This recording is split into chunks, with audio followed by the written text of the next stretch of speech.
Apakah Anda tahu bahwa dalam waktu yang dibutuhkan untuk menonton video ini, sekitar 20 orang lanjut usia sudah didiagnosis menderita demensia?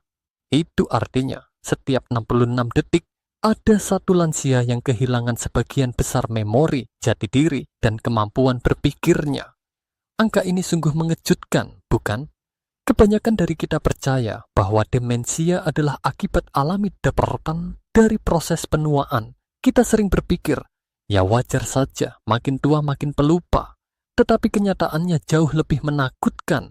Apa jadinya bila penyebab utama bukan usia, melainkan obat-obatan yang kita konsumsi setiap hari? Obat yang selama ini dianggap aman, rutin, bahkan direkomendasikan oleh dokter, ternyata menyimpan ancaman tersembunyi yang dapat mempercepat kerusakan otak. Penelitian terbaru mengungkapkan fakta yang mencengangkan. Hampir 99% orang lanjut usia sama sekali tidak menyadari bahwa setidaknya ada satu jenis obat yang mereka konsumsi berpotensi mengecilkan pusat memori di otak hingga 28% hanya dalam waktu kurang dari 1 tahun. Kerusakan itu tidak terlihat di permukaan, tetapi perlahan-lahan merampas kemampuan berpikir jernih, mengingat nama orang terdekat, hingga melakukan aktivitas sehari-hari. Yang lebih mengejutkan, industri farmasi sudah mengetahui risiko ini sejak puluhan tahun yang lalu. Namun mereka tetap menjual dan memasarkan obat-obatan ini, menghasilkan keuntungan miliaran dolar, sementara jutaan lansia di seluruh dunia, termasuk di Indonesia, mengalami penurunan fungsi otak yang tidak dapat dijelaskan. Sebuah studi tahun 2023 yang diterbitkan dalam jurnal Neurology and Aging Research menemukan bahwa satu kelompok obat tertentu dapat meningkatkan risiko demensia hingga 49% hanya dalam waktu 2 tahun pemakaian pada lansia.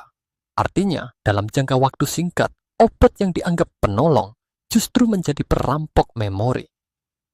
Video ini akan membuka mata Anda tentang 9 jenis obat paling berbahaya yang diam-diam mempercepat hilangnya ingatan dan memicu demensia. Kami akan mengurutkannya dari yang sering diabaikan hingga yang paling merusak otak. Yang lebih mengejutkan lagi, obat nomor 3 dalam daftar ini digunakan oleh jutaan orang hanya untuk masalah ringan, tetapi diam-diam menghancurkan pusat memori otak. Sebelum kita mulai, saya ingin mengajak Anda untuk berpartisipasi. Tuliskan di kolom komentar, obat apa saja yang Anda konsumsi setiap hari? Apakah Anda pernah merasa mengalami brain fog, tiba-tiba pelupa, atau kesulitan fokus setelah minum obat tertentu? Tim kami membaca setiap komentar dan akan mencoba memberikan tanggapan serta wawasan yang relevan. Ingat, jangan pernah meremehkan pengalaman Anda. Berbagi cerita bisa menyelamatkan orang lain yang sedang mengalami hal serupa. Di Indonesia, banyak orang lanjut usia mengonsumsi obat jangka panjang, baik resep dokter maupun obat bebas, mulai dari obat alergi, obat maag, obat tidur, hingga obat untuk mengontrol kecemasan. Sayangnya, tidak semua orang sadar bahwa kombinasi obat tersebut bisa menciptakan beban antikolinergik yang sangat berbahaya bagi otak. Beban ini bukan hanya memperlambat fungsi otak, tetapi juga dapat menyebabkan kerusakan permanen bila tidak ditangani sejak awal. Namun jangan khawatir, selain membongkar daftar 9 obat berbahaya, kami juga akan membagikan alternatif yang lebih aman dan strategi bagaimana cara melindungi otak dari kerusakan yang tidak perlu. Ada kabar baik, demensia akibat obat seringkali bisa diperlambat, bahkan dibalikkan, bila penyebab utamanya segera dihentikan. Jadi pastikan Anda menyimak sampai akhir, karena informasi ini bisa menjadi titik balik untuk menjaga kesehatan otak Anda maupun orang tua tercinta. Ingat, setiap keputusan kecil yang Anda buat hari ini bisa menentukan kejernihan pikiran Anda di masa depan. Sekarang, mari kita mulai dengan obat pertama dalam daftar. Obat yang mungkin ada di lemari obat Anda saat ini dan diam-diam merusak memori Anda tanpa Anda sadari. Obat pertama yang perlu Anda waspadai adalah diphenhydramine. Di banyak negara, obat ini dikenal dengan nama Benadryl. Di Indonesia, senyawa aktif yang serupa juga bisa ditemukan pada beberapa obat alergi, obat flu malam, serta obat anti mabuk perjalanan seperti Antimo yang mengandung dimenhydrinate. Walaupun nama berbeda, cara kerja dan dampaknya pada otak memiliki kesamaan yang sangat berbahaya bila dikonsumsi oleh orang lanjut usia. Diphenhydramine sering dipakai untuk mengatasi alergi, pilek, batuk, bahkan digunakan sebagai obat tidur karena efek kantuk yang ditimbulkan. Banyak orang merasa aman meminumnya karena tersedia bebas di apotek tanpa resep dokter. Namun kenyataannya, obat ini bisa menjadi penyebab penurunan daya ingat yang sangat serius. Bagaimana diphenhydramin merusak otak? Diphenhydramin bekerja dengan cara memblokir zat kimia bernama asetilkolin. Asetilkolin adalah salah satu neurotransmitter utama yang berfungsi membantu otak dalam membentuk ingatan, menjaga fokus, serta mempertahankan kewaspadaan. Seiring bertambahnya usia, otak secara alami mengalami penurunan kadar asetilkolin. Jika kemudian ditambah dengan konsumsi diphenhydramin, cadangan asetilkolin yang sudah menipis semakin ditekan. Akibatnya, seseorang dapat mengalami gejala seperti kesulitan mengingat informasi baru, merasa linglung, sulit berkonsentrasi, bahkan mengalami kondisi yang disebut kabut otak. Pada lansia, kondisi ini sering dianggap sebagai bagian dari proses penuaan yang wajar. Padahal sebenarnya otak sedang mengalami dampak dari obat yang dikonsumsi. Bukti ilmiah yang mengkhawatirkan. Sebuah penelitian tahun 2023 yang diterbitkan dalam jurnal kesehatan kognitif geriatrik menemukan bahwa lansia yang mengonsumsi obat dengan sifat antikolinergik seperti diphenhydramine memiliki risiko 54% lebih tinggi untuk mengalami demensia dibandingkan dengan lansia yang tidak mengonsumsinya. Angka ini menunjukkan betapa seriusnya bahaya dari obat yang selama ini dianggap biasa saja. Mengapa lansia lebih rentan? Bagi orang yang masih muda, efek diphenhydramin biasanya hanya berupa rasa kantuk. Tetapi bagi lansia, akibatnya jauh lebih serius. Ada 3 alasan utama. Pertama, metabolisme tubuh pada lansia lebih lambat, sehingga obat bertahan lebih lama dalam darah. Kedua, otak yang menua jauh lebih sensitif terhadap gangguan pada asetilkolin. Ketiga, banyak lansia mengonsumsi beberapa jenis obat sekaligus. Kombinasi obat ini meningkatkan apa yang disebut beban antikolinergik yang dapat mempercepat kerusakan memori.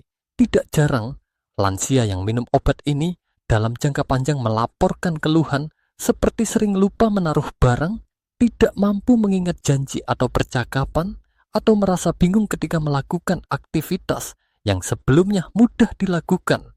Cara melindungi diri dari bahaya. Ada beberapa langkah praktis yang dapat dilakukan untuk mengurangi risiko. Pertama, selalu periksa label obat yang Anda konsumsi. Bila Anda menemukan tulisan diphenhydramin, sebaiknya berhati-hati. Kedua, hindari obat alergi atau obat tidur yang diberi label khusus untuk malam hari karena biasanya mengandung zat ini. Ketiga, bila Anda membutuhkan obat alergi, gunakan pilihan yang lebih aman seperti loratadine atau cetirizine yang tidak menembus sawar darah otak. Selain itu, bila Anda menggunakan diphenhydramin sebagai obat tidur, pertimbangkan untuk mencoba cara alami lebih dulu. Misalnya, dengan memperbaiki rutinitas tidur, melakukan relaksasi sebelum tidur, atau menggunakan melatonin dosis rendah yang lebih ramah terhadap otak. Yang terpenting, jangan pernah menghentikan obat secara mendadak tanpa berkonsultasi dengan dokter atau apoteker. Setiap perubahan dosis atau pergantian obat harus dilakukan secara bertahap dengan pengawasan tenaga medis. Kesimpulan diphenhydramin adalah contoh nyata bahwa tidak semua obat bebas itu aman untuk jangka panjang. Obat yang terlihat sederhana ini dapat menimbulkan kerusakan serius pada memori bila digunakan secara rutin oleh orang lanjut usia. Bila Anda atau orang tua Anda sedang menggunakan obat ini, sekaranglah saat yang tepat untuk meninjau kembali dengan dokter. Ingatlah bahwa kejernihan pikiran jauh lebih berharga dibandingkan tidur cepat 1 malam. Obat kedua yang harus diwaspadai adalah kelompok obat yang disebut proton pump inhibitors atau lebih dikenal dengan singkatan PPE. Contoh obat yang termasuk dalam kelompok ini adalah omeprazol, lansoprazol, pantoprazol, dan esomeprazol yang sering dipasarkan dengan nama Nexium. Di Indonesia, obat ini banyak digunakan oleh pasien dengan masalah lambung seperti asam lambung tinggi, maag, dan penyakit refluks asam atau GERD. Obat ini bekerja dengan cara menekan produksi asam lambung. Pada awalnya, tujuan ini memang bermanfaat karena bisa meredakan rasa perih, nyeri ulu hati, dan mencegah naiknya asam lambung ke kerongkongan. Namun masalah muncul ketika obat ini digunakan dalam jangka panjang.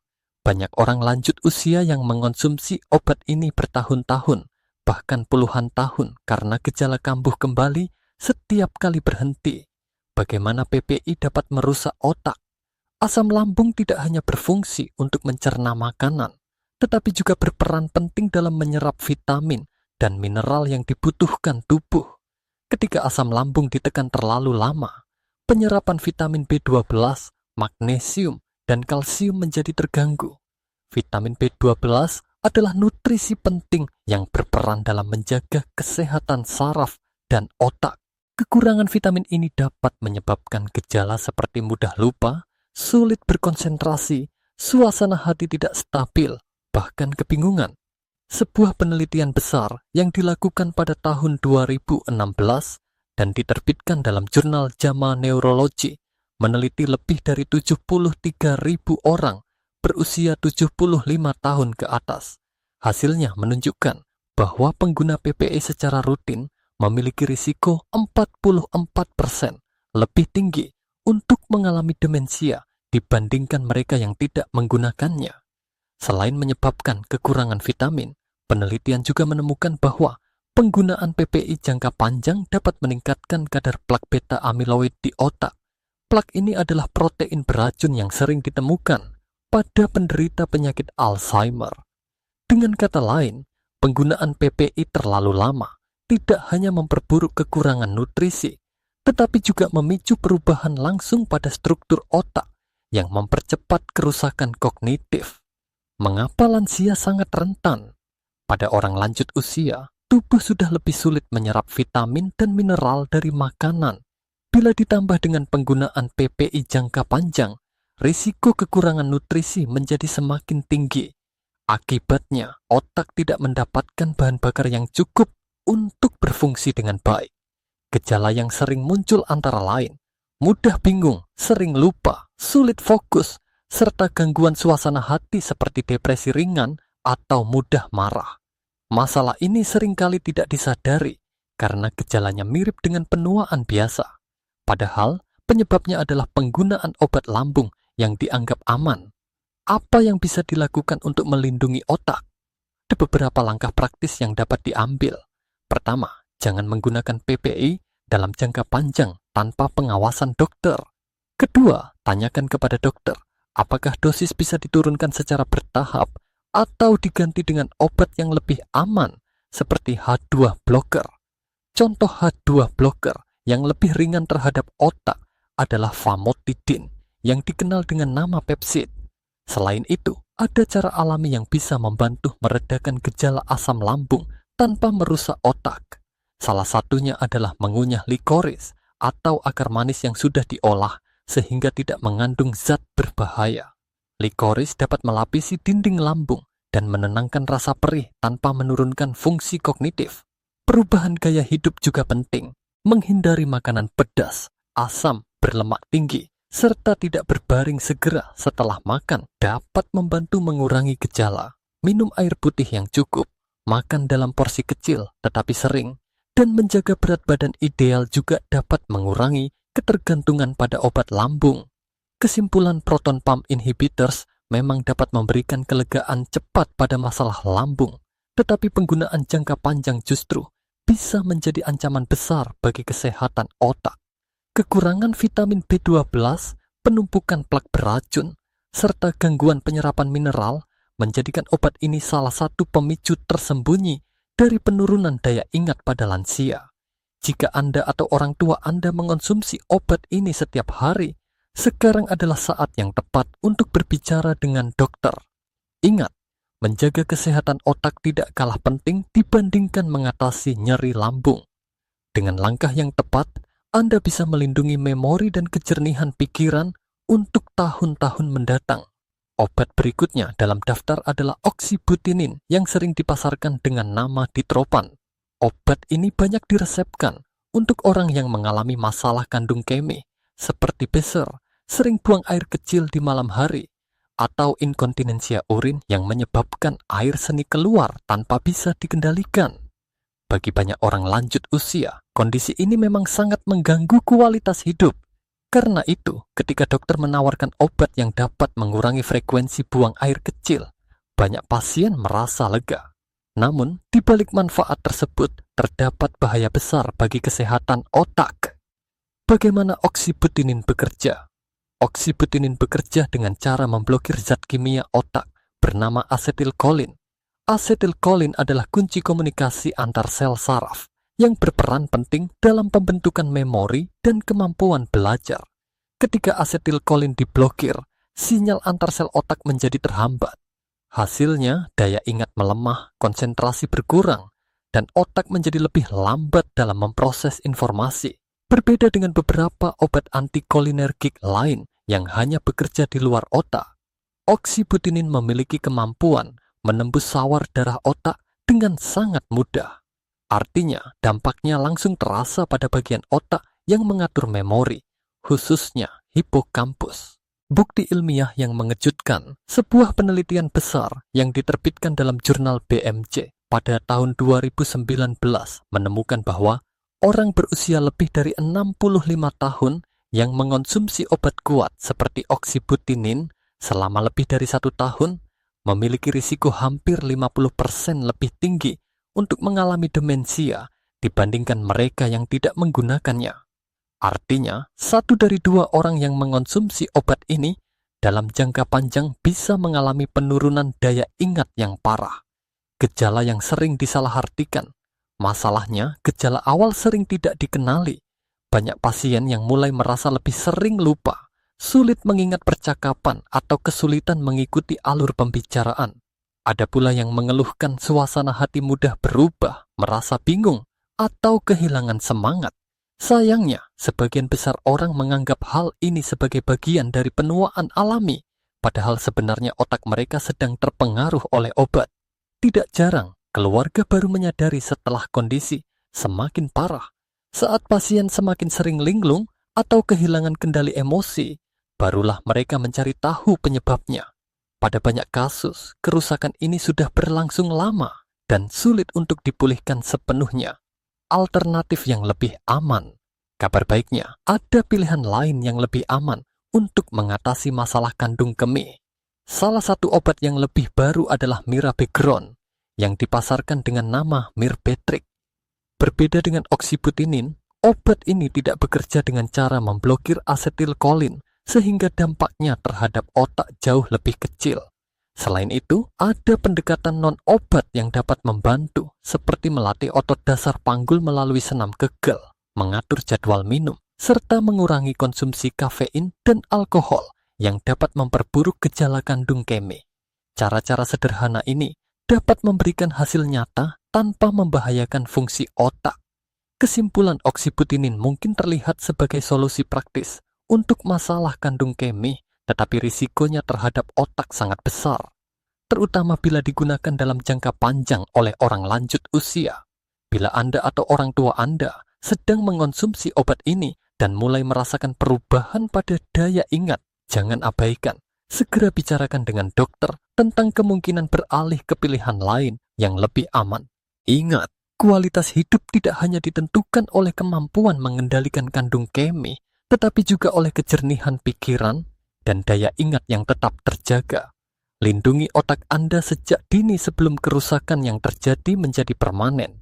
Obat berikutnya adalah statin, yaitu kelompok obat yang sangat populer untuk menurunkan kadar kolesterol dalam darah. Nama-nama yang paling sering digunakan antara lain simvastatin yang dikenal dengan merek Zocor, atorvastatin yang dikenal dengan merek Lipitor, serta rosuvastatin dan pravastatin. Obat ini banyak diresepkan kepada orang berusia di atas 60 tahun untuk mencegah serangan jantung dan stroke. Sekilas, statin tampak sebagai pahlawan bagi kesehatan jantung. Namun, banyak orang tidak menyadari bahwa otak juga sangat membutuhkan kolesterol agar dapat berfungsi dengan baik. Faktanya, sekitar 60% otak manusia terdiri dari lemak, dan kolesterol adalah salah satu komponen terpenting dalam membangun serta mempertahankan sel saraf. Bagaimana statin dapat merusak otak? Statin bekerja dengan cara menekan produksi kolesterol dalam tubuh. Hal ini memang menurunkan risiko penyakit jantung, tetapi di sisi lain juga dapat membuat otak kekurangan kolesterol.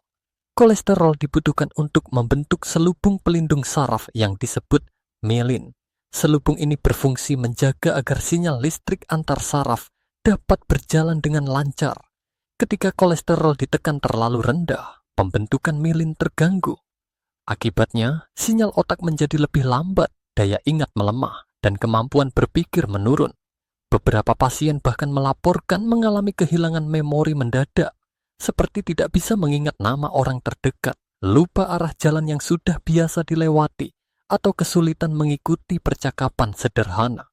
Bukti ilmiah yang mengkhawatirkan.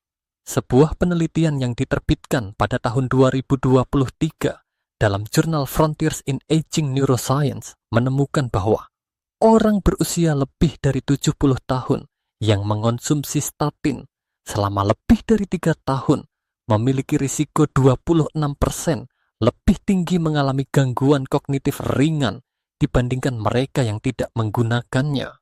Risiko ini bahkan lebih besar pada mereka yang menggunakan dosis tinggi. Walaupun tidak semua statin menimbulkan dampak sama, hasil penelitian ini menunjukkan bahwa penggunaan jangka panjang harus sangat diawasi, terutama pada lansia yang mulai menunjukkan tanda penurunan daya ingat. Mengapa tidak semua statin berbahaya? Tidak semua jenis statin menembus sawar darah otak dengan mudah. Obat seperti pravastatin dan rosuvastatin cenderung lebih aman karena efeknya pada otak lebih kecil. Namun, obat lain seperti simvastatin atau atorvastatin lebih mudah masuk ke otak dan dapat memengaruhi fungsi kognitif secara langsung. Karena itu, pilihan jenis statin menjadi sangat penting, terutama untuk pasien lanjut usia. Apa yang bisa dilakukan untuk mengurangi risiko? Jika Anda atau orang tua Anda mengonsumsi statin, langkah pertama adalah tidak panik. Jangan menghentikan obat ini secara mendadak tanpa arahan dokter, karena dapat meningkatkan risiko serangan jantung. Sebaliknya, bicarakan dengan dokter mengenai keluhan yang muncul seperti lupa mendadak atau kabut otak. Dokter mungkin akan mempertimbangkan untuk menurunkan dosis, mengganti jenis statin yang lebih aman, atau menambahkan suplemen yang mendukung kesehatan otak. Selain itu, menjaga pola hidup sehat tetap menjadi kunci. Mengurangi makanan tinggi lemak jenuh, berolahraga teratur, mengonsumsi sayuran dan buah, serta mengelola stres dapat membantu mengurangi ketergantungan pada obat dosis tinggi. Dengan cara ini, kesehatan jantung tetap terjaga tanpa harus mengorbankan kejernihan pikiran. Kesimpulan, statin adalah obat yang banyak menyelamatkan nyawa dari penyakit jantung dan stroke. Tetapi penggunaannya tidak boleh diabaikan begitu saja. Pada orang lanjut usia, statin tertentu dapat mempercepat penurunan daya ingat dan memengaruhi fungsi otak. Bila Anda mulai merasakan perubahan pada memori sejak menggunakan obat ini, segera bicarakan dengan dokter untuk mencari solusi yang lebih aman. Ingat, menjaga kesehatan jantung memang penting, tetapi menjaga kesehatan otak jauh lebih berharga untuk kualitas hidup jangka panjang. Obat berikutnya adalah kelompok benzodiazepin. Nama-nama yang termasuk dalam kelompok ini antara lain diazepam yang dikenal dengan nama Valium, lorazepam yang dikenal dengan nama Ativan, dan alprazolam yang dikenal dengan nama Xanax. Obat-obat ini sangat sering diresepkan untuk mengatasi kecemasan, serangan panik, dan gangguan tidur. Pada awal pemakaian, benzodiazepin memang terasa seperti penyelamat. Obat ini bekerja cepat menenangkan pikiran, mengurangi rasa panik, serta membantu tidur lebih nyenyak. Banyak pasien yang merasa hidup mereka kembali normal setelah menggunakan obat ini. Namun, di balik efek menenangkan tersebut, ada bahaya besar yang mengintai bila digunakan dalam jangka panjang. Bagaimana benzodiazepin memengaruhi otak? Benzodiazepin bekerja dengan cara memperkuat zat kimia otak bernama GABA atau gamma aminobutyric acid. Zat ini berfungsi menenangkan aktivitas listrik di otak sehingga pikiran menjadi lebih rileks. Tetapi ketika digunakan terus-menerus, otak menjadi terbiasa dan kehilangan kemampuannya untuk menenangkan diri secara alami. Akibatnya, pasien mulai mengalami ketergantungan. Mereka merasa tidak bisa tidur atau tetap cemas bila tidak minum obat.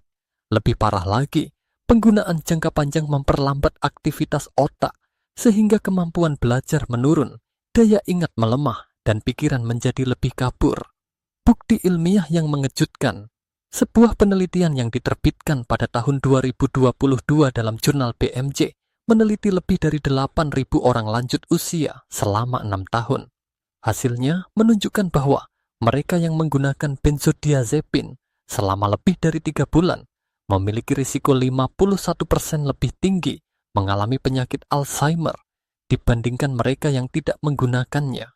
Risiko ini bahkan lebih besar pada jenis benzodiazepin yang bekerja lama, seperti diazepam, karena obat ini menumpuk di jaringan lemak tubuh, termasuk otak.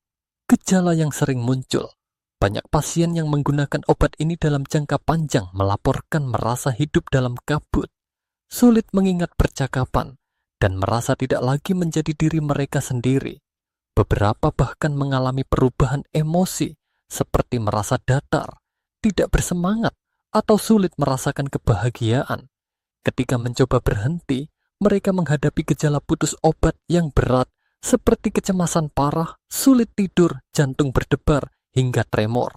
Hal ini membuat pasien merasa bahwa mereka tidak bisa lepas dari obat, padahal sebenarnya otak mereka sedang bergantung pada zat tersebut. Alternatif yang lebih aman, jika Anda atau orang tua Anda sedang menggunakan benzodiazepin, jangan pernah menghentikan obat ini secara tiba-tiba karena dapat berbahaya. Langkah terbaik adalah berkonsultasi dengan dokter untuk menurunkan dosis secara bertahap. Ada beberapa alternatif yang lebih aman. Untuk kecemasan, dokter dapat meresepkan obat bernama buspirone yang tidak menimbulkan ketergantungan dan tidak merusak memori. Untuk gangguan tidur, terapi perilaku kognitif terbukti lebih efektif dalam jangka panjang dibandingkan obat tidur. Teknik relaksasi, meditasi, dan rutinitas tidur sehat juga dapat membantu tanpa efek samping berbahaya. Kesimpulan benzodiazepine adalah contoh obat yang pada awalnya memberi rasa lega, tetapi kemudian menjadi jebakan yang sulit dihindari. Obat ini memang bisa menenangkan kecemasan dan membantu tidur, tetapi bila digunakan terlalu lama, dapat mempercepat penurunan daya ingat dan meningkatkan risiko demensia. Bila Anda merasa semakin bergantung pada obat ini, sekaranglah saat yang tepat untuk berbicara dengan dokter tentang cara menguranginya secara aman. Ingatlah bahwa kejernihan pikiran dan kesehatan otak jauh lebih penting dibandingkan ketenangan sesaat. Obat berikutnya adalah amitriptyline yang dikenal sebagai salah satu antidepresan generasi lama. Obat ini dulunya sangat populer dan hingga kini masih digunakan, tidak hanya untuk mengatasi depresi, tetapi juga untuk berbagai kondisi lain seperti insomnia, nyeri saraf, serta migrain. Karena dianggap memiliki banyak manfaat, amitriptyline seringkali diresepkan tanpa disadari pasien bahwa obat ini membawa risiko besar terhadap kesehatan otak. Bagaimana amitriptyline memengaruhi otak? Amitriptyline termasuk dalam kelompok obat dengan sifat antikolinergik yang sangat kuat. Artinya, obat ini bekerja dengan cara memblokir asetilkolin, zat kimia otak yang berperan penting dalam pembentukan memori dan komunikasi antar sel saraf. Ketika asetilkolin diblokir, otak kehilangan kemampuan alaminya untuk menyimpan informasi baru. Proses ini tidak terjadi secara mendadak, melainkan perlahan-lahan, sehingga seringkali tidak disadari. Pasien mulai kesulitan mengingat hal sederhana, merasa linglung, dan daya konsentrasi berkurang. Bukti ilmiah yang jelas. Sebuah penelitian besar yang diterbitkan pada tahun 2015 dalam jurnal JAMA Internal Medicine meneliti lebih dari 3.400 orang berusia 65 tahun ke atas. Penelitian ini menemukan bahwa mereka yang mengonsumsi obat antikolinergik dengan dosis tinggi, termasuk amitriptyline, selama 10 tahun memiliki risiko 54% lebih tinggi mengalami demensia dibandingkan dengan mereka yang tidak menggunakannya. Yang lebih mengkhawatirkan, risiko ini muncul tidak hanya pada dosis besar, tetapi juga pada dosis rendah bila digunakan dalam jangka panjang. Dengan kata lain, bahkan satu tablet amitriptyline yang diminum setiap malam selama bertahun-tahun dapat perlahan-lahan merusak daya ingat. Gejala yang sering disalahartikan. Banyak pasien melaporkan gejala seperti sering lupa kata-kata, kesulitan mengingat janji, atau merasa tidak fokus saat membaca atau berbicara. Gejala ini sering dianggap sebagai bagian normal dari penuaan. Namun, sebenarnya otak sedang mengalami gangguan akibat obat yang digunakan. Karena prosesnya terjadi perlahan, kerusakan ini seringkali baru disadari setelah bertahun-tahun. Alternatif yang lebih aman, kabar baiknya ada beberapa pilihan yang lebih aman daripada amitriptyline. Untuk nyeri saraf, obat seperti duloxetine atau gabapentin dapat digunakan dengan risiko lebih rendah terhadap memori. Untuk masalah tidur, melatonin atau doxepin dosis rendah dianggap lebih aman karena efek antikolinergiknya lebih ringan. Untuk depresi, antidepresan modern seperti sertraline atau escitalopram terbukti lebih ramah terhadap fungsi otak dan jarang menyebabkan gangguan memori. Selain obat, pendekatan gaya hidup juga penting. Aktivitas fisik teratur, menjaga pola tidur yang konsisten, serta teknik relaksasi seperti meditasi dan pernapasan dalam dapat membantu mengurangi kebutuhan akan obat tidur dan obat penenang. Kesimpulan, amitriptyline adalah obat yang sering dianggap sebagai solusi serbaguna, tetapi di balik itu menyimpan risiko serius terhadap kesehatan otak, terutama bagi orang lanjut usia. Kerusakan memori yang ditimbulkannya tidak selalu terlihat segera, melainkan berkembang perlahan hingga akhirnya menyerupai gejala demensia. Bila Anda atau orang tua Anda sedang mengonsumsi amitriptyline, penting untuk segera meninjau ulang bersama dokter. Tanyakan tentang alternatif lain yang lebih aman dan sesuai kebutuhan. Ingatlah bahwa melindungi otak dari kerusakan jauh lebih penting dibandingkan mencari solusi cepat untuk tidur atau nyeri. Otak yang sehat adalah kunci kualitas hidup di usia lanjut. Obat berikutnya adalah paroxetine, yang dikenal dengan nama dagang Paxil di berbagai negara. Paroxetine termasuk dalam kelompok obat antidepresan yang disebut Selective Serotonin Reuptake Inhibitor atau SSRI. Obat ini sering diresepkan untuk mengatasi depresi, gangguan kecemasan, dan gangguan panik. Pada awalnya, SSRI dianggap sebagai pilihan yang lebih aman dibandingkan antidepresan generasi lama karena efek sampingnya lebih ringan. Namun, paroxetine memiliki perbedaan penting yang membuatnya lebih berbahaya bagi otak, terutama pada orang lanjut usia. Bagaimana paroxetine bekerja dan mengapa berbahaya?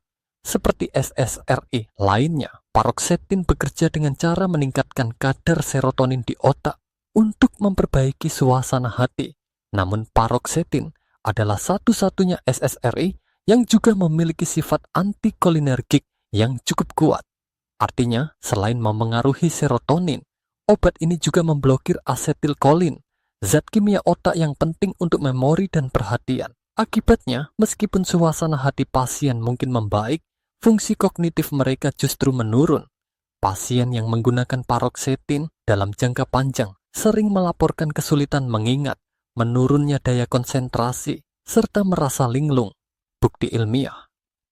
Sebuah tinjauan besar yang diterbitkan pada tahun 2021 dalam jurnal Frontiers in Psychiatry menemukan bahwa pasien lanjut usia yang menggunakan paroxetine mengalami penurunan fungsi memori jangka pendek, kesulitan mengingat kata, serta penurunan rentang perhatian hanya dalam waktu 12 bulan. Penelitian tersebut juga menemukan bahwa lansia yang menggunakan paroxetine memiliki risiko 30% lebih tinggi untuk mengalami gangguan kognitif dibandingkan dengan mereka yang menggunakan antidepresan lain. Mengapa lansia sangat rentan? Pada orang lanjut usia, cadangan asetilkolin di otak sudah berkurang secara alami. Ketika paroxetin memblokir asetilkolin yang tersisa, kerusakan memori menjadi lebih cepat terasa. Banyak pasien yang awalnya hanya ingin mengatasi depresi atau kecemasan justru berakhir dengan gejala mirip demensia, seperti mudah lupa, sulit mengikuti percakapan, atau kehilangan minat pada kegiatan sehari-hari. Yang lebih memprihatinkan, banyak dokter maupun pasien tidak menyadari bahwa penyebabnya adalah obat. Gejala penurunan kognitif ini sering dianggap sebagai penuaan biasa, padahal sebenarnya bisa dicegah dengan pemilihan obat yang lebih tepat, alternatif yang lebih aman. Kabar baiknya, tidak semua SSRI memiliki risiko ini. Obat lain seperti sertralin atau escitalopram memiliki efek samping yang lebih ringan terhadap memori dan dianggap lebih aman untuk lansia. Bila seseorang sedang menggunakan paroxetin, sangat penting untuk berkonsultasi dengan dokter mengenai kemungkinan beralih ke obat lain yang lebih ramah terhadap otak. Selain itu, mendukung kesehatan mental tidak harus hanya melalui obat. Suplemen vitamin B kompleks, khususnya vitamin B12 dan BI, dapat membantu mendukung suasana hati dan fungsi otak. Aktivitas fisik, pola tidur yang baik, serta terapi psikologis juga terbukti efektif, membantu mengatasi depresi dan kecemasan tanpa menurunkan fungsi kognitif. Kesimpulan paroxetin mungkin tampak seperti pilihan aman karena termasuk antidepresan modern, tetapi kenyataannya, obat ini memiliki sifat antikolinergik yang membuatnya berbahaya bagi otak, terutama pada lansia. Risiko penurunan memori dan gangguan kognitif meningkat secara signifikan bila obat ini digunakan dalam jangka panjang. Bila Anda atau orang tua Anda sedang menggunakan paroxetin, jangan menunda untuk berkonsultasi dengan dokter. Tanyakan tentang alternatif yang lebih aman dan pertimbangkan pendekatan lain yang bisa mendukung kesehatan mental sekaligus menjaga kejernihan pikiran. Ingat, mengatasi depresi memang penting, tetapi melindungi memori dan kesehatan otak tidak kalah berharga untuk masa depan. Obat berikutnya adalah antipsikotik, yaitu kelompok obat yang awalnya dikembangkan untuk mengobati penyakit serius seperti skizofrenia dan gangguan bipolar. Nama-nama yang sering digunakan antara lain risperidon yang dikenal dengan nama risperdal, quetiapine yang dikenal dengan nama seroquel, serta olanzapine yang dikenal dengan nama Zyprexa. Masalah utama adalah saat ini, obat-obat ini sering diresepkan secara off-label, artinya digunakan di luar tujuan aslinya. Banyak lansia di rumah sakit atau panti jompo diberi obat antipsikotik untuk mengatasi gangguan tidur, rasa gelisah, atau perubahan perilaku yang dianggap sulit dikendalikan. Padahal, efek sampingnya terhadap otak justru bisa sangat berbahaya. Bagaimana antipsikotik memengaruhi otak? Antipsikotik bekerja dengan cara menekan aktivitas dopamin, yaitu zat kimia otak yang berperan dalam motivasi, suasana hati, dan fungsi eksekutif seperti pengambilan keputusan serta memori. Ketika dopamin ditekan terlalu kuat, otak menjadi lambat, kurang responsif, dan kehilangan kemampuan untuk memproses informasi dengan baik. Itulah sebabnya banyak pasien yang menggunakan obat ini terlihat datar secara emosional, kurang semangat, dan seolah-olah kehilangan jati diri. Keluarga sering menggambarkan perubahan ini seperti melihat orang yang mereka cintai berubah menjadi sosok lain, lebih diam, dan tidak lagi memiliki energi seperti sebelumnya. Bukti ilmiah yang serius, sebuah penelitian besar yang diterbitkan dalam jurnal The Lancet Healthy Longevity pada tahun 2022 meneliti lebih dari 25.000 lansia. Hasilnya menunjukkan bahwa mereka yang mengonsumsi antipsikotik untuk mengatasi gejala perilaku memiliki risiko 71% lebih tinggi mengalami penurunan kognitif yang cepat hanya dalam waktu 12 bulan, meskipun sebelumnya tidak memiliki riwayat demensia. Selain mempercepat demensia, obat ini juga meningkatkan risiko stroke, kematian mendadak, serta menyebabkan kantuk berat yang sering berujung pada jatuh atau cedera pada lansia. Gejala yang sering muncul, pasien yang menggunakan antipsikotik jangka panjang sering terlihat seperti kehilangan emosi. Mereka lebih sering tertidur, sulit diajak berbicara, dan terlihat seperti hidup dalam kabut. Kondisi ini sering membuat keluarga merasa sedih karena orang yang mereka cintai masih ada secara fisik, tetapi kepribadiannya seolah-olah hilang. Alternatif yang lebih aman. Tidak semua perubahan perilaku pada lansia memerlukan obat keras seperti antipsikotik. Seringkali, gejala seperti gelisah atau sulit tidur dapat diatasi dengan cara non-obat. Misalnya, membuat rutinitas harian yang teratur, menjaga lingkungan agar lebih tenang dengan pencahayaan yang baik dan kebisingan yang minimal, memastikan pasien tidak merasa sakit, lapar, atau tidak nyaman, menggunakan terapi perilaku atau aktivitas sosial untuk menenangkan pikiran. Jika memang penggunaan obat sangat diperlukan, dokter bisa mempertimbangkan dosis paling rendah dalam waktu sesingkat mungkin. Pemantauan ketat sangat penting agar tidak terjadi efek samping yang merusak otak. Kesimpulan, antipsikotik mungkin bermanfaat pada kondisi kejiwaan berat, tetapi penggunaannya pada lansia yang hanya mengalami gejala perilaku ringan justru bisa mempercepat penurunan memori dan meningkatkan risiko demensia. Bila Anda atau orang tua Anda sedang mengonsumsi obat ini, segera tanyakan pada dokter alasan pastinya dan apakah ada alternatif lain yang lebih aman. Ingat, mengatasi rasa gelisah atau sulit tidur tidak harus dengan obat keras yang dapat merusak otak. Seringkali, perawatan sederhana, rutinitas yang teratur, dan perhatian keluarga jauh lebih efektif dan aman untuk menjaga kualitas hidup. Bahaya terbesar bukan berasal dari satu jenis obat saja, melainkan dari kombinasi beberapa obat yang memiliki efek antikolinergik. Kondisi ini dikenal dengan istilah antikolinergik polifarmasi atau beban antikolinergik ganda. Banyak orang lanjut usia yang tanpa sadar mengonsumsi beberapa obat, sekaligus yang semuanya melemahkan asetilkolin di otak. Akibatnya, risiko demensia meningkat berlipat ganda. Bagaimana beban antikolinergik terjadi? Bayangkan seorang lansia yang setiap malam minum difenhidramin untuk tidur, ditambah oksibutinin untuk mengatasi kandung keme, serta amitriptyline untuk nyeri saraf. Masing-masing obat mungkin hanya memberi dampak kecil pada memori bila digunakan sendiri. Namun ketika digabung, efeknya menumpuk sehingga otak semakin kekurangan asetilkolin. Asetilkolin adalah zat kimia yang berperan penting dalam proses belajar, memori, dan perhatian. Bila cadangan ini terus ditekan dari berbagai arah, otak tidak hanya melambat, tetapi juga mulai mengalami kerusakan struktural. Sel-sel saraf yang tidak lagi aktif bisa melemah dan akhirnya mati. Bukti ilmiah yang mengejutkan. Sebuah penelitian yang diterbitkan pada tahun 2022 dalam jurnal Age and Aging meneliti lebih dari 280.000 orang lanjut usia. Hasilnya menunjukkan bahwa mereka yang memiliki beban antikolinergik paling tinggi memiliki risiko 120% lebih besar mengalami demensia dalam 10 tahun dibandingkan dengan mereka yang tidak terpapar. Artinya, risiko bisa lebih dari 2 kali lipat hanya karena kombinasi obat yang sebenarnya sering dianggap ringan.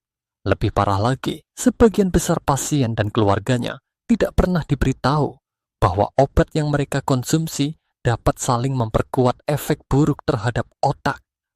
Gejala yang sering muncul, gejala awal biasanya berupa lupa ringan, kesulitan fokus, dan perubahan suasana hati. Pasien mungkin sering salah meletakkan barang, lupa janji, atau kehilangan alur percakapan. Lama-kelamaan, gejala ini berkembang menjadi kebingungan berat, kesulitan mengenali orang terdekat, hingga hilangnya kemampuan melakukan aktivitas sehari-hari. Karena gejala ini muncul perlahan, seringkali keluarga menganggapnya sebagai bagian dari penuaan. Padahal, penyebab sebenarnya adalah beban obat yang bisa dikurangi bila ditangani sejak dini. Bagaimana cara melindungi diri dari polifarmasi antikolinergik? Langkah pertama adalah melakukan medication review atau tinjauan obat secara menyeluruh. Mintalah dokter atau apoteker untuk memeriksa semua obat yang sedang dikonsumsi, termasuk obat bebas, suplemen, dan obat herbal. Banyak pasien tidak menyadari bahwa obat tidur, obat alergi, atau obat flu yang dijual bebas juga memiliki sifat antikolinergik. Setelah daftar obat terkumpul, dokter dapat menilai berapa besar beban antikolinergik yang dialami. Dari sana, strategi pengurangan dosis atau pergantian obat yang lebih aman bisa dilakukan. Proses ini dikenal dengan istilah deprescribing. Selain itu, ada banyak alternatif yang bisa dipertimbangkan. Untuk alergi, pilih antihistamin generasi baru yang tidak menembus otak seperti loratadine. Untuk kandung kemih, gunakan mirabegron yang lebih aman daripada oksibutinin. Untuk nyeri atau depresi, gunakan antidepresan modern seperti sertralin atau escitalopram. Untuk tidur, gunakan melatonin atau perbaikan pola tidur alami. Kabar baik, kerusakan bisa dibalikan. Berbeda dengan demensia akibat penyakit Alzheimer yang bersifat progresif. Demensia akibat obat seringkali dapat diperlambat, bahkan dibalikan. Banyak pasien yang setelah berhenti dari kombinasi obat berbahaya ini mengalami perbaikan signifikan dalam beberapa minggu hingga bulan. Mereka mulai merasa lebih jernih, daya ingat kembali meningkat, dan energi mental terasa pulih. Otak memiliki kemampuan untuk pulih bila beban kimia yang merusaknya diangkat. Inilah alasan mengapa mengenali dan mengatasi polifarmasi antikolinergik menjadi sangat penting. Kesimpulan antikolinergik polifarmasi adalah bahaya tersembunyi yang jarang dibicarakan, tetapi sangat berpengaruh terhadap kualitas hidup lansia. Kombinasi beberapa obat yang terlihat aman dapat melipat gandakan risiko demensia hingga lebih dari 2 kali lipat. Bila Anda atau orang tua Anda sedang mengonsumsi banyak obat sekaligus, jangan ragu untuk meminta dokter meninjau ulang seluruh resep dan obat bebas yang digunakan. Ingatlah bahwa melindungi otak tidak hanya tentang menghindari satu obat berbahaya, tetapi juga tentang mengurangi beban gabungan dari banyak obat yang bekerja dengan cara yang sama. Dengan langkah sederhana ini, Anda bisa membantu menjaga kejernihan pikiran, mencegah penurunan daya ingat, dan memberikan kesempatan bagi otak untuk pulih kembali. Kita telah membahas secara rinci 9 jenis obat yang dapat mempercepat penurunan daya ingat dan memicu demensia, serta satu bahaya tersembunyi yang disebut polifarmasi antikolinergik. Mari kita rangkum kembali agar lebih mudah diingat. Ringkasan 9 obat berbahaya. Pertama, diphenhydramin yang sering digunakan sebagai obat alergi atau obat tidur ternyata dapat melemahkan memori karena sifat antikolinergiknya. Kedua, proton pump inhibitors atau PPI yang biasa digunakan untuk mengatasi asam lambung dapat menyebabkan kekurangan vitamin B12 dan meningkatkan risiko penumpukan plak beracun di otak.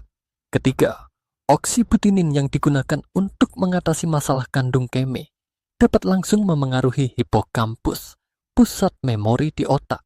Keempat, statin yang digunakan untuk menurunkan kolesterol dapat mengganggu pembentukan mielin dan memperlambat komunikasi antar saraf. Kelima, benzodiazepina yang sering dipakai untuk kecemasan dan gangguan tidur dapat menyebabkan ketergantungan dan mempercepat penurunan kognitif. Keenam, amitriptyline yang merupakan antidepresan lama memiliki efek antikolinergik sangat kuat sehingga meningkatkan risiko demensia secara signifikan. Ketujuh, paroxetin yang termasuk dalam kelompok SSRI ternyata berbeda dari antidepresan modern lain karena juga memblokir asetilkolin. Kedelapan, antipsikotik yang awalnya hanya untuk skizofrenia kini sering digunakan secara sembarangan pada lansia, padahal dapat mempercepat demensia dan meningkatkan risiko stroke.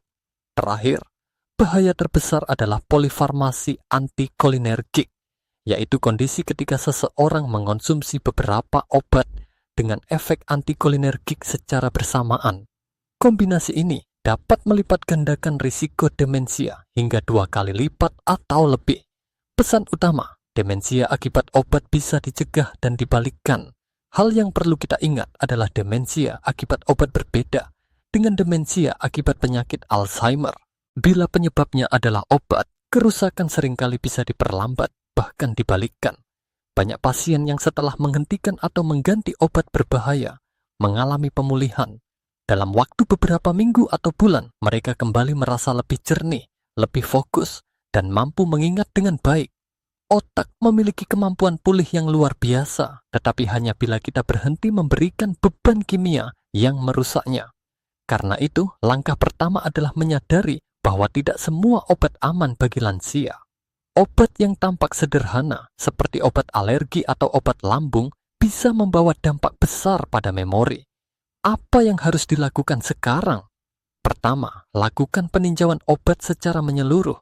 Catat semua obat yang Anda atau orang tua Anda konsumsi setiap hari. Jangan lupa mencatat obat bebas yang dibeli tanpa resep, suplemen, atau obat herbal. Banyak orang tidak sadar bahwa obat bebas pun dapat berkontribusi terhadap beban antikolinergik. Kedua, bawa daftar obat tersebut kepada dokter atau apoteker. Mintalah mereka menilai apakah ada obat yang sebaiknya dihentikan, diganti dengan pilihan yang lebih aman, atau dikurangi dosisnya. Proses ini disebut deprescribing dan sebaiknya dilakukan secara bertahap dengan pengawasan medis. Ketiga, pertimbangkan solusi non-obat. Untuk masalah tidur, perbaiki rutinitas tidur, gunakan teknik relaksasi, atau konsumsi melatonin yang lebih aman. Untuk kecemasan, coba terapi perilaku kognitif atau latihan pernapasan. Untuk masalah lambung, perhatikan pola makan, hindari makanan pemicu, dan gunakan cara alami seperti likoris. Untuk masalah kandung kemih, lakukan senam kegel dan perbaikan gaya hidup. Keempat, dukung kesehatan otak dengan nutrisi dan gaya hidup. Konsumsi makanan bergizi seimbang, kaya sayuran, buah, ikan berlemak, kacang-kacangan, serta biji-bijian. Pastikan tubuh mendapat cukup vitamin B kompleks, khususnya B12, yang penting untuk memori. Lakukan aktivitas fisik teratur, tidur cukup, dan jaga hubungan sosial yang hangat. Semua faktor ini dapat melindungi otak dari penuaan dini. Ajakan interaksi dengan penonton. Sekarang saya ingin mendengar pengalaman Anda. Apakah Anda atau orang tua Anda sedang menggunakan salah satu dari obat yang telah disebutkan? Apakah Anda pernah merasa lebih sering lupa, sulit berkonsentrasi, atau mengalami perubahan suasana hati sejak mulai minum obat tertentu? Tuliskan cerita Anda di kolom komentar. Tim kami membaca setiap komentar dan akan memberikan tanggapan serta saran sesuai dengan pengalaman yang Anda bagikan. Jangan pernah meremehkan pengalaman pribadi. Cerita Anda mungkin bisa menjadi peringatan penting bagi orang lain yang sedang mengalami hal serupa. Dengan berbagi, kita bisa saling membantu melindungi kesehatan otak masyarakat, terutama generasi lanjut usia. Ajakan bertindak nyata. Selain berbagi pengalaman, ada satu langkah penting yang bisa Anda lakukan minggu ini. Bawa daftar obat Anda ke dokter atau apoteker dan tanyakan apakah ada risiko beban antikolinergik. Jangan menunggu sampai gejala demensia muncul. Semakin cepat risiko ini diidentifikasi, semakin besar peluang otak untuk pulih. Ingatlah, kualitas hidup di usia lanjut tidak hanya tentang tubuh yang sehat, tetapi juga tentang pikiran yang jernih, memori yang tajam, dan kemampuan untuk tetap menikmati momen bersama orang-orang tercinta. Penutup inspiratif demensia memang menakutkan, tetapi kabar baiknya adalah banyak kasus dapat dicegah. Dengan kesadaran, pengetahuan, dan tindakan yang tepat, kita bisa melindungi otak dari kerusakan yang tidak perlu. Jangan biarkan obat yang seharusnya menolong justru mencuri memori berharga Anda. Mari kita mulai langkah kecil hari ini. Sadar akan risiko, berbicara dengan tenaga medis, dan membuat pilihan yang lebih bijak. Otak Anda memiliki kekuatan untuk pulih selama Anda memberinya kesempatan. Hidup dengan pikiran yang jernih adalah hadiah terbesar yang bisa kita berikan kepada diri sendiri dan keluarga. Jadi, lindungilah memori Anda mulai sekarang.